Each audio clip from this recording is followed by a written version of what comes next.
Muy buenas tardes. En este último y cuarto reporte de lectura del libro El fracaso de la educación en México de Ríos, hago las siguientes aportaciones y son que el libro nos denota que debemos de vivir en una escuela con democracia y que ello significa que nuestros alumnos tienen que reconocer el sentido de la libertad, el derecho de expresión, el derecho de expresarse, pero también que dentro de una escuela democrática el director no es el único que ordena, que el único que da indicaciones, que mantiene el poder, que este poder debe de ser compartido para que no haya una dictadura. También de otra forma, la literatura de este libro nos informa que los alumnos tienen que ser creados en el derecho, sabedores de que son derechos y que tienen que ejercer estos derechos, pero también obligaciones. Hace hincapié en que los alumnos tienen que formar parte de la vida social de los comités escolares para empezar a vivir en sociedad y aprender a tomar sus propias decisiones.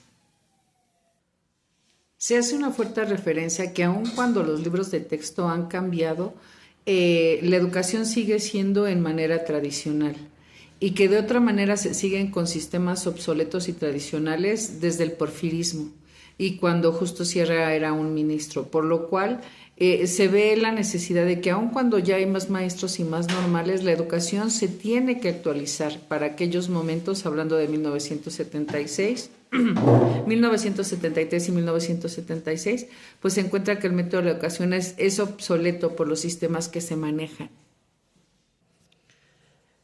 Tristemente, para aquel momento también se marca que las escuelas particulares siguen dependiendo de la iglesia, siguen manteniendo el crucifijo en mano para llevar a cabo su enseñanza. De otro modo, también nos marca que existen cinco paradigmas con respecto o características de la educación tradicional, que una es el autoritarismo.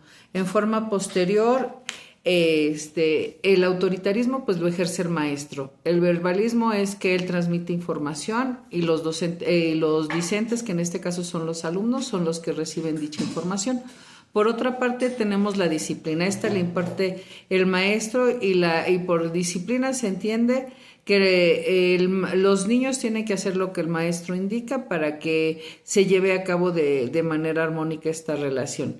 Luego el dogmatismo. Si el maestro lo dice, el maestro tiene razón. Y por último, el mecanismo. Se enseña por medio de la mnemotecnia a los alumnos a aprender cosas de memoria y solamente hay una instrucción, la instrucción mecánica para aprender las cosas. Tristemente, en algunas instituciones sigue siendo el actual de algunos maestros para su enseñanza. No tienen que aprender los niños de memoria, no se les lleva la reflexión para que así de manera integral pues tengan un pensamiento que se pueda desarrollar con respecto de las perspectivas que tiene el alumno y no del conocimiento que transmite el docente. En una forma posterior, se propone el diseño de la escuela activa y que se aplique este diseño de escuela activa dentro de la educación en México, contemplando que la educación activa es todo aquello que no es la educación tradicional.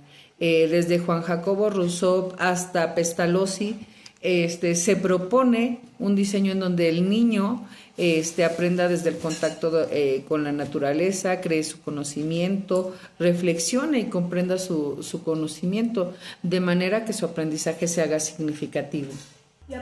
Son varios los autores que se manejan para la educación activa y para aquel momento lo que se quería retomar, como por ejemplo Froebel, Freinet, María Montessori. Sin embargo, en el caso de la aplicación de la actividad de Freinet, no había el conocimiento, no se había actualizado a los docentes dentro de la aplicación de este sistema de Freinet.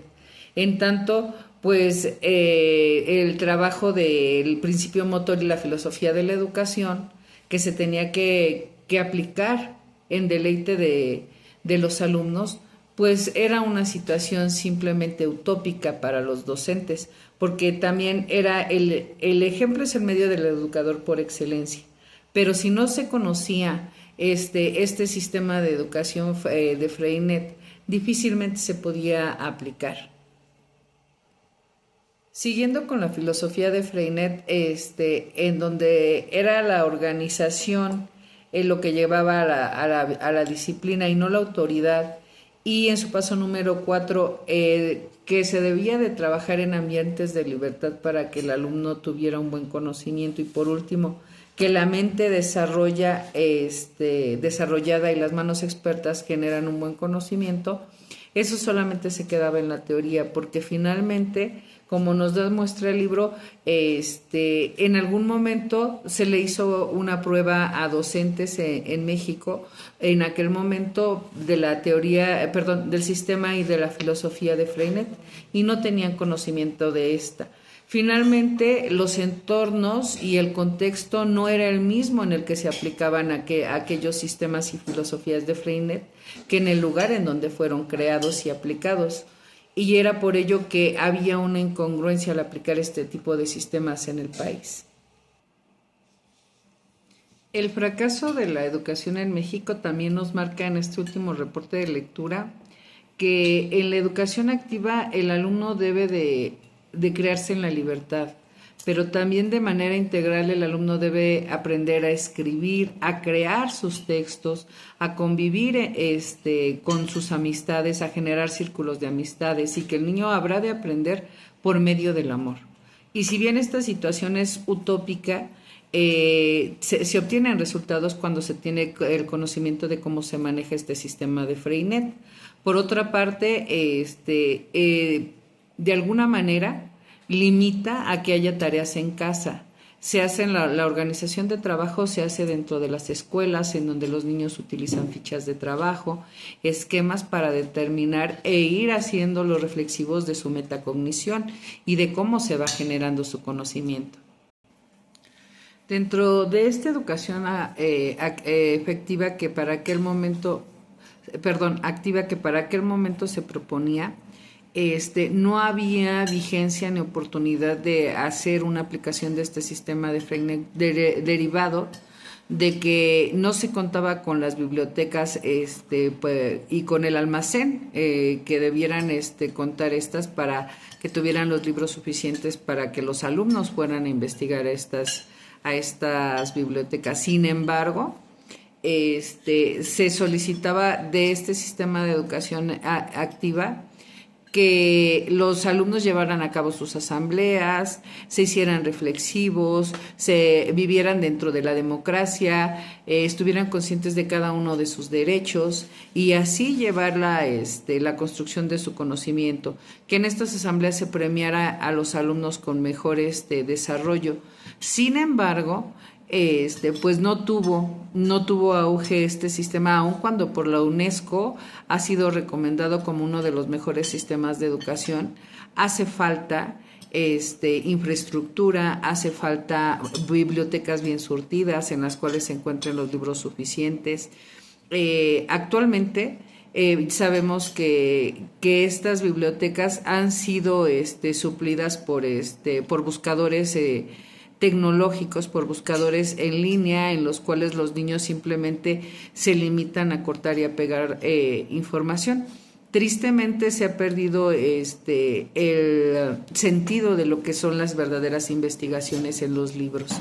Pero bueno, es cuanto, y en mi opinión personal, pues realmente con esta situación que se marca dentro de el fracaso de la educación en México es que se ha vivido en la utopía de manejar sistemas, de manejar proyectos, de manejar complementos de estudio que se llevan a cabo en otros países sin contemplar el contexto en el cual vivimos actualmente en América Hispana. Y que como mexicanos se maneja cierta idiosincrasia y que si esto no cubre esa idiosincrasia, pues está fuera de los alcances, inclusive para que los papás mimeticen este proyecto de vida con sus hijos, al desconocer de su historia, al tener bajos, pues no bajos, más bien nulos deseos por seguir estudiando, buenos hábitos de estudio o que como ejemplo sirvan para llevar a cabo estas actividades o que desarrollen estos hábitos dentro de sus hijos. Bueno, es cuanto, maestra Pam. Por último, el cuarto reporte de lectura del fracaso de la educación en México de Ríos. Hasta pronto.